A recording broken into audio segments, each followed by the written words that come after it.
కావున దేవులకు విధేయులు కండు సైతాన్ని వ్యతిరేకింపుడు, అప్పుడు ఆ సైతాను మిమ్ము విరిచి పారిపోవును. అంటే దేవుడికి ఏ విధంగా అయితే మనం వినయం, విధేయత చూపిస్తూ ఉంటామో, ఆ దేవుని యొక్క కృప మనందరూ ఎప్పటికీ ఉంటుంది.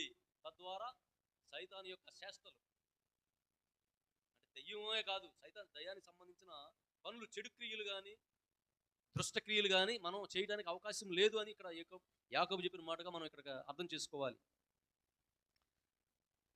8వ వచనంలో దేవుని దరికి చేరుకొనుడు, అప్పుడు ఆయన మీకు దగ్గర వాడగును. ఇది యెషయా ప్రవక్త కూడా చెప్పాడు. యెషయా ప్రవక్తలో కూడా చెప్తూ ఉన్నాడు, నేను నా ప్రజలకి నేను ఎప్పుడు నా హస్తాన్ని చాచి ఉంచాను, కానీ నా ప్రజలు నా హస్తం చేతి దగ్గరికి రావటం లేదని చెప్పి దేవుడు యెషయా ప్రవక్త ద్వారా కూడా మాట్లాడిన సందర్భాలు మనకు కనిపిస్తూ ఉంటాయి. దేవుడు ఎంతలా పాపాత్ముడికైనా సరే ఆయన హస్తాన్ని చేయి చేసి రమ్మనే పిలుస్తాడు.